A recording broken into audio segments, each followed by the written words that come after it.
Instagram, Facebook किंवा WhatsApp हे समाज माध्यमं आपल्या डे टू डे लाईफमधल्या ॲक्टिव्हिटी शेअर करण्यासाठी आपण वापरतो. तशाच पद्धतीने आपल्या रिसर्च ॲक्टिव्हिटी शेअर करण्यासाठी जी काही माध्यमं आहेत ती माध्यमं म्हणजे Google scholar, Scopus, web of science, Indian citation index, research gate इत्यादी. या माध्यमांच्या सहाय्यानं आपण आपल्या रिसर्च ॲक्टिव्हिटीज शेअर करू शकतो इतरांना आणि या रिसर्च ॲक्टिव्हिटी किंवा आपले रिसर्च पेपर शेअर केल्यामुळे आपला रिसर्च पेपर किंवा आपल्या रिसर्च पेपरमधली इन्फॉर्मेशन दुसरा एखादा रिसर्चर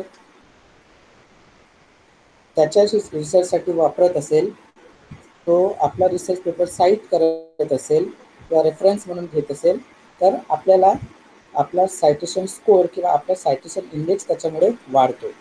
आणि त्यासाठी म्हणून या आपल्या जे काही रिसर्च पेपर किंवा रिसर्च ॲक्टिव्हिटी आहेत त्या आपण वेगवेगळ्या प्लॅटफॉर्मवरती शेअर करायला हव्यात. आज आपण या ट्रेनिंग प्रोग्राममध्ये प्रामुख्याने गुगल स्कॉलरवर आपल्या रिसर्च ॲक्टिव्हिटी किंवा आपले रिसर्च पेपर कसे शेअर करायचे आणि त्याच्यामुळे वेगवेगळे जे काही बिब्लिओमेट्रिक्स आहेत ते बिब्लिओमेट्रिक्स आपल्याला कसे प्राप्त होतील हे समजून घेणार आहोत. आपण हा जो ट्रेनिंग प्रोग्राम आहे या ट्रेनिंग प्रोग्रामला 3 भागामध्ये डिवाईड केलेला आहे. पहिल्या भागामध्ये आपण आपले रिसर्च पेपर, रिसर्च आर्टिकल किंवा बुक चॅप्टर्स किंवा ज्यांचे कोणाची पुस्तकं पब्लिश झाली असतील ते पुस्तकं या गुगल स्कॉलरवरती कसे अपलोड करायचे किंवा आपण आपला प्रोफाईल गुगल स्कॉलरवर कसा तयार करायचा हे समजून घेणार आहोत. त्यानंतर प्रत्यक्षपणे जे काही समजलं आपल्याला ते प्रत्यक्षपणे ऑनलाईन आपण करून बघणार आहोत. आपला 1-1, 2-2 पेपर्स जे आहेत रिसर्च पेपर ते आपण गुगल स्कॉलरवर आपलं प्रोफाईल आधी तयार करू आणि त्याच्यानंतर मग अपलोड करू. तर गुगल स्कॉलरची प्रोफाईल कसं तयार करायचं ते आपण सुरुवातीला पाहू. सुरुवातीला तुम्ही तुमच्याकडे जो एक्स्ट्रा मोबाईल किंवा लॅपटॉप PC सोबत घेतलेला आहे त्या मोबाईलवर तुम्ही गुगलच्या होमपेजवर जाऊ शकता. ही ॲक्टिव्हिटी आत्ता लगेच करायची आहे असं नाही, तर आपण त्याच्यासाठी हे सगळं काय काय करायचं हे समजून घेतल्यानंतर एक 10 ते 15 मिनिटाचा वेळ देऊ आणि त्याच्यानंतर आपण ते ॲक्टिव्हिटी प्रत्यक्षपणे करायची. आता फक्त समजून घ्यायचं आहे. पहिल्यांदा आपण कोणत्याही वेब ब्राउझर थ्रू, मग तो क्रोम असेल, ऑपेरा मिनी असेल, मोबाईलमध्ये UC ब्राउझर असेल किंवा इतर दुसरे कोणते वेब ब्राउझर तुम्ही वापरत असाल त्या वेब ब्राउझरवरती जाऊन गुगल असं टाईप केलं किंवा www.google.co.in असं टाईप केलं की तुम्हाला गुगलचं हे होमपेज ओपन होतं. या होमपेजवर गेल्यानंतर इथं तुम्हाला एक सर्च बॉक्स दिसतो आहे. या सर्च बॉक्सवरती हा जो सर्च बॉक्स आहे या सर्च बॉक्समध्ये तुम्ही गुगल स्कॉलर असं टाईप करायचं आहे. गुगलच्या होमपेजवर जायचं आहे. त्यानंतर गुगलच्या होमपेजवर गेल्यानंतर हा जो सर्च बॉक्स दिसतो आहे या सर्च बॉक्समध्ये गुगल स्कॉलर असं टाईप करायचं आहे. असे अनेक वेगवेगळे ऑप्शन्स येतील. त्यापैकी गुगल स्कॉलर हे ऑप्शन निवडून एंटर किंवा सर्च हे बटन दाबायचं आहे आणि त्याच्यानंतर आपल्याला गुगल स्कॉलरचं हे जे होमपेज आहे हे होमपेज ओपन होणार. तर गुगल स्कॉलरचं होमपेज ओपन झाल्यानंतर या ठिकाणी आपल्याला हे जे दिसतंय सुरुवातीलाच इथे आपण क्लिक करायचं आहे. गुगल स्कॉलर असं जिथं लिहून दिसतं आहे आणि त्याच्यानंतर एंटर किंवा क्लिक केल्यानंतर तुम्हाला पुढचं गुगल स्कॉलरचं हे जे होमपेज आहे हे होमपेज ओपन होणार. गुगल स्कॉलरचं होमपेज ओपन झाल्यानंतर इकडे टॉपला या वेबपेजच्या टॉपला उजव्या बाजूला तुम्हाला साइन इन नावाचं लिहिलेलं दिसतं आहे. या साइन इन वरती क्लिक केल्यानंतर हे जे साइन इन दिसतं आहे या साइन इन वरती क्लिक केल्यानंतर पुढचं पेज ओपन होणार. ते पेज हे असं असणार. या पेजवरती तुम्हाला एक हा बॉक्स दिसतो आहे. या बॉक्समध्ये तुम्हाला तुमचा जो जीमेल आय डी किंवा सध्या आता आपण कॉलेजने इन्स्टिट्यूशनल आय डी तयार करून सगळ्यांना दिलेला आहे, शेअर केलेला आहे, तो इन्स्टिट्यूशनल आय डी किंवा जीमेलवर ज्यांचा कोणाचा जीमेलवर आय डी असेल तो जीमेलवरचा आय डी किंवा तुमचा मोबाईल नंबर जो जीमेलच्या अकाउंटशी कनेक्टेड आहे तो तुम्हाला इथे या बॉक्समध्ये टाईप करायचा आहे. यानंतर इथे हे जे नेक्स्ट बटन दिसतं आहे त्या नेक्स्ट बटनवर क्लिक करायचं आहे. क्लिक केल्यानंतर तुमच्या ईमेल आय डीचा जो काही पासवर्ड असेल तो पासवर्ड इथे टाईप करायचा आहे. आणि पासवर्ड टाईप झाल्यानंतर आपल्याला नेक्स्ट हे जे बटन आहे, हे जे नेक्स्ट बटन दिसतं आहे या नेक्स्ट बटनावर क्लिक करायचं आहे. ते क्लिक केलं की तुम्हाला पुढची विंडो ओपन होणार आणि ही जी पुढची विंडो आहे या पुढच्या विंडोमध्ये तुम्ही जी माय प्रोफाईल इथं दिसतं आहे या माय प्रोफाईलवरती क्लिक करायचं आहे. माय प्रोफाईलवरती क्लिक केल्यानंतर तुम्हाला पुढचा हा होम वेब पेज ओपन होणार. या वेब पेजमध्ये जी काही इन्फॉर्मेशन विचारलेली आहे, उदाहरणार्थ आपलं नाव, त्यानंतर आपलं अफिलिएशन म्हणजे आपण कशाशी कोणत्या इन्स्टिट्यूटशी असोसिएटेड आहोत, त्याच्यानंतर तुमचं डिपार्टमेंट वगैरे ही माहिती तुम्हाला इथे भरायची आहे. त्यानंतर ईमेल फॉर व्हेरिफिकेशन हा जो बॉक्स आहे यामध्ये आपल्याला जो इन्स्टिट्यूशनल ईमेल आय डी महाविद्यालयानं प्रोव्हाइड केलेला आहे, जो ज्याचं एक्सटेन्शन जे आहे @ नंतर तुम्हाला जे टाईप करायचं आहे ते असेल idgakola.ac.in आणि त्याच्या आधी तुमचं जे काही नाव किंवा आडनाव ज्या पद्धतीने ईमेल आय डी तयार झालेला असेल तो ईमेल आय डी या ठिकाणी टाकायचा आहे.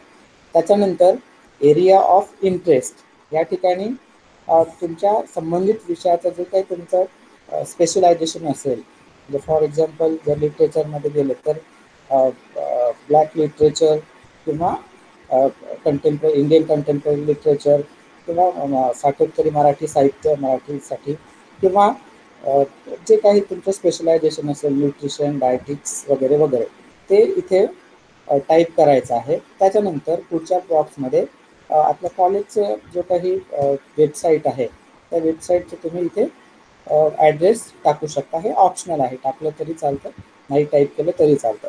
त्यानंतर हे जे नेक्स्ट बटन आहे या नेक्स्ट बटनवर क्लिक करायचं आहे. क्लिक केल्यानंतर पुढचं पेज ओपन होणार आणि आपण जे काही आपले रिसर्च पेपर लिहिले असतील तर ते रिसर्च पेपर रिनाऊंड जर्नलमध्ये असतील, UGC केअर लिस्टेड जर्नलमध्ये असतील किंवा अजून दुसऱ्या चांगल्या जर्नल्समध्ये असतील तर आपले पेपर्स जे आहेत ते ॲटोमॅटिकली गुगल स्कॉलर आपल्याला शो करणार. आपण आपला जो काही रिसर्च पेपर 1, 2, 3, 4, 5 जे काही असतील ते रिसर्च पेपर असतील त्या रिसर्च पेपरवर जो आपल्या नावाच्या डाव्या बाजूला एक बॉक्स आहे त्या बॉक्सवरती आपल्याला राईट क्लिक करायचं आहे. म्हणजे क्लिक करायचं आहे नुसतं, तो ॲटोमॅटिकली राईट क्लिक होतं. आणि असं क्लिक केल्यानंतर इथे आपल्याला जो वरच्या बाजूला आर्टिकल्स आपण एक सिलेक्ट केला आहे, जसं इथं मी माझं आर्टिकल आहे त्या माझ्या नावाच्या बाजूला क्लिक केलं बॉक्समध्ये आणि त्याच्यानंतर इथं आर्टिकल 1 कारण 1 सिलेक्ट केलं म्हणून इथे 1 लिहून आलं आहे. आणि इथे याच्याच बाजूला हे जे ॲरो बटन आहे या ॲरो बटनवर आपल्याला क्लिक करायचं आहे. ॲरो बटनवर क्लिक केल्यानंतर आपल्याला ही पुढचं वेब पेज ओपन होतं आणि याच्यामध्ये विचारलं आहे की आपण जे काही आपले आर्टिकल्स असतील जे भविष्यात किंवा आधी ऑलरेडी जे असतील तर ॲटोमॅटिकली गुगल स्कॉलर ते रिट्राईव्ह करणार का. तर आपण अप्लाय अपडेट्स ॲटोमॅटिकली हा ऑप्शन चूज करायचा आणि त्याच्यानंतर प्रोफाईल व्हिजिबिलिटी जी आहे ती प्रोफाईल व्हिजिबिलिटी आपण मेक माय प्रोफाईल पब्लिक या बॉक्समध्ये राईट क्लिक करून ओके करायचं किंवा डन करायचं किंवा हे जे डन बटन दिसतं आहे त्या डन बटनवर क्लिक करायचं आहे. क्लिक केल्यानंतर आपला जो काही रिसर्च पेपर आपण सिलेक्ट केला होता तो रिसर्च पेपर अशा पद्धतीनं गुगल स्कॉलरच्या हे जे सर्च इंजिन आहे गुगल स्कॉलर या सर्च इंजिनवर किंवा या डाटाबेसवरती आपलं जे रिसर्च पेपर आहे तो रिसर्च पेपर ॲड होणार. आता होऊ शकते की काहींचे रिसर्च पेपर जे आहेत हे रिसर्च पेपर ऑटोमॅटिकली असे आपल्याला नाही सर्च झाले किंवा नाही दिसला, आपला एकही पेपर नाही दिसला तर घाबरून जायचं किंवा निराश होण्याचं कोणतंही कारण नाही. आपल्याला ऑटोमॅटिकली जसं हे आपलं रिसर्चवर गुगल स्कॉलरवर ॲड करता येतं, त्याच पद्धतीनं आपल्याला आपलं रिसर्च वर्क हे मॅन्युअली सुद्धा ॲड करता येतं. ते मॅन्युअली कसं ॲड करणार, तर हे जे इथं प्लसचा साईन दिसतो आहे आपल्याला, हा जो प्लसचा साईन आहे, या प्लसच्या साईनवर आपण क्लिक केलं की आपल्याला पुढचा एक बॉक्स ओपन होतो. तर हा इथे एक छोटासा बॉक्स ओपन होतो आणि तिथं आप लिहिलेलं आहे add article groups, add articles, add article manually इत्यादी. त्याच्यात तिसरा जो ऑप्शन आहे तो ऑप्शन चूज करायचा आणि तो ऑप्शन चूज केल्यानंतर या म्हणजे ॲड आर्टिकल मॅन्युअली या शब्दांवर क्लिक केल्यानंतर पुढची एक विंडो ओपन होणार. ती विंडो साधारणतः ही अशी असते. याच्यामध्ये आपल्याला वेगवेगळे ऑप्शन्स आहेत. आपण आपले जर्नलमध्ये पेपर जे पब्लिश झालेले आहेत ते या गुगल स्कॉलरवरती अपलोड करू शकतो.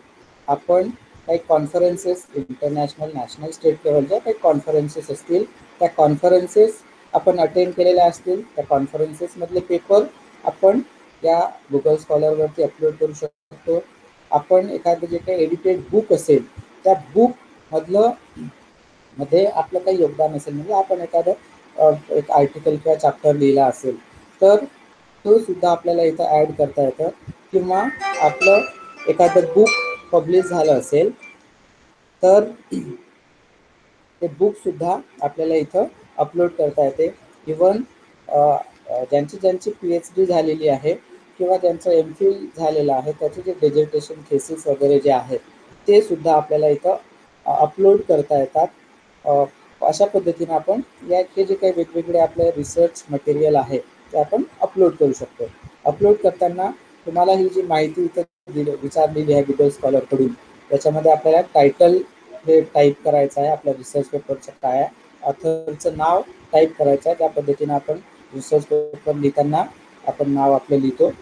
त्यानंतर पब्लिकेशन डेट, आता ही डेट जी आहे एक्झॅक्ट डेट असं तिथे टाकलंच पाहिजे असं नाही, तर तुम्ही निव्वळ वर्ष जरी टाकलं, इथं उदाहरणंसुद्धा दिलेले आहेत.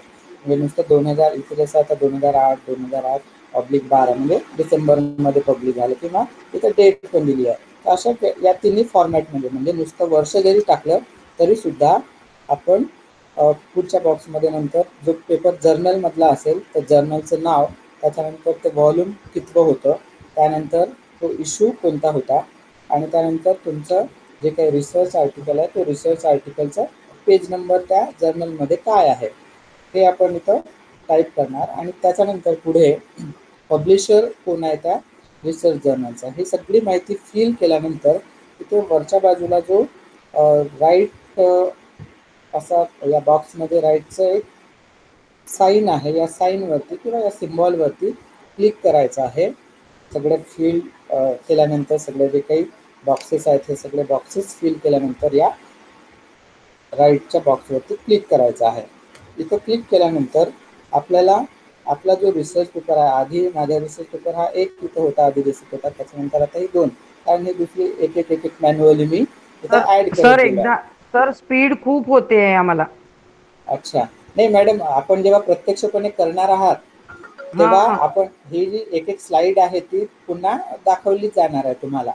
म्हणजे तुम्ही ज्या म्हणजे आता आम्ही करायचं नाहीये का? नाही, आपण आता हे अच्छा, म्हणजे आता आता आम्ही नुसतं हो ऐकायचंय हो का? हो मी हे बोललो आहे ना आधी. हॅलो. हां. बरं बरं बरं, ठीक हो ठीक. हो, हा. आपण एक 10 मिनिटं वगैरे देऊ नये याच्यासाठी, एक 10-15 मिनिटं सर एक मिनिट प्रत्यक्षपणे. डिस्टर्ब करतो. हां हॅलो सर. सर, मी हां हा सर. व्हिडिओ आपलं जे ट्रेडिंग चालू आहे, रेकॉर्ड करणं चालू आहे, रेकॉर्डिंग होत आहे, ते आपण नंतर ग्रुपवर करूया. तर रेकॉर्डिंग नाही होत आहे सर, मी प्रयत्न केला आहे. मी चालू केलेलं आहे, माझ्याकडे चालू केलेलं आहे, ते नंतर अच्छा, आपण ग्रुपवर करू. ओके सर, ठीक बरं आहे, तुम्ही बरं, कंटिन्यू. Okay, thank you sir. या पद्धतीनं मॅन्युअली सुद्धा, म्हणजे जर ऑटोमॅटिकली गुगल स्कॉलरवरती आपला एक research paper, research article search झालं नाही तर अशा पद्धतीनं मॅन्युअली सुद्धा आपल्याला आपले रिसर्च आर्टिकल जे जर्नलमध्ये पब्लिश झालेले असतील कॉन्फरन्स प्रोसिडिंग्समध्ये पब्लिश झालेले असतील किंवा इतर अन्य ज्या काही वेगवेगळ्या पद्धतीने पब्लिश झालेले असतील ते अशा पद्धतीने आपल्याला गुगल स्कॉलरवरती अपलोड करता येतात. आणि त्याच्यानंतर आता सध्या इथं जसं माझा हा 3 पेपर जे मी इथं ॲड केलेले आहेत तर ते 2020चा एक आहे, 2018चे 2 आहेत. ते सध्या तरी आतापर्यंत दुसऱ्या कोणत्याही रिसर्चरने याचा उल्लेख किंवा याचा रेफरन्स त्यांच्या रिसर्च पेपरमध्ये किंवा रिसर्च बुकमध्ये केलेला नाही. त्याच्यामुळे इथं सायटेड बाय असं म्हणजे 0 येत आहे. जर कोणाचा पेपर दुसऱ्यांनी कोणी रेफरन्सिंगसाठी वापरला असेल किंवा त्याचं सायटेशन घेतलं असेल तर आपल्याला इथं आपलं कोणी सायटेड केलं किंवा किती जणांनी सायटेड केलं हे सुद्धा दिसतं. तर अशा पद्धतीने आपल्याला आपले हे जे काही रिसर्च ॲक्टिव्हिटीज आपण करतो आहे त्या रिसर्च ॲक्टिव्हिटी या गुगल स्कॉलरवर आपल्याला अपलोड करता येतात, ॲड करता येतात किंवा शेअर करता येतात. आणि आपण आता ते नेमकं कसं करायचं